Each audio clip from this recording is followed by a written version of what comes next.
On pourrait dire que l'innovation est au cœur de, de l'économie au Québec.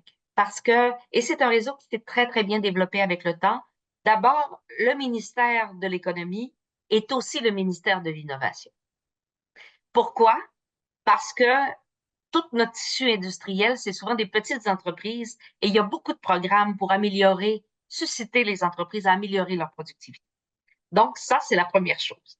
Il y a beaucoup de recherches pour des gens qui ont des idées, des startups, des entreprises qui ont des idées. Et ça, c'est plus mon partenaire Innové qui va t'aider, ainsi que tout le lien des cégeps et des collèges qui ont des centres de développement de recherche avec les universités. Donc, notre réseau pour aider le tissu des entreprises est très bien fait. Il y a beaucoup d'aide qui est donnée là-dessus pour améliorer la productivité, pour améliorer la recherche aussi, quand c'est à un stade un petit peu plus en amont.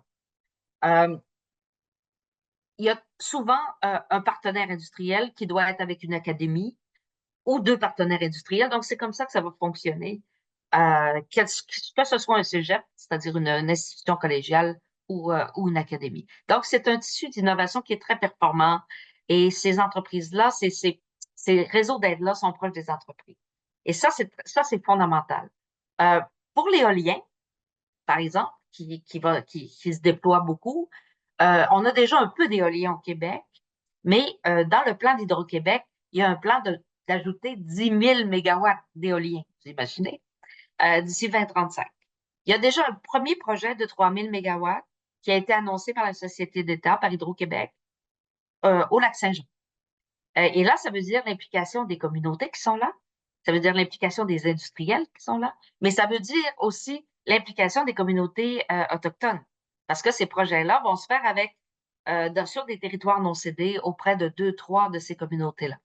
Et on pourrait dire qu'Hydro-Québec est très sensible à faire des partenariats avec les communautés autochtones, avec les communautés, pour être sûr qu'elles vont être impliquées, elles vont être partie prenante, elles vont être partenaires.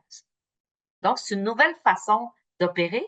Si je puis dire, avant, les gros projets hydroélectriques étaient plus dans le nord. Il y a peu de nous qui les avons visités, sauf ceux qui ont eu la chance d'aller visiter la Manique, peut-être à Côte-Nord. Mais c'est rare que les Québécois, de façon générale, qui vivent plus au sud du Québec, ont vu les ouvrages hydroélectriques autres que par des films. Alors que là, ben, la proximité va être là. Ça veut dire que c'est l'occupation du territoire aussi.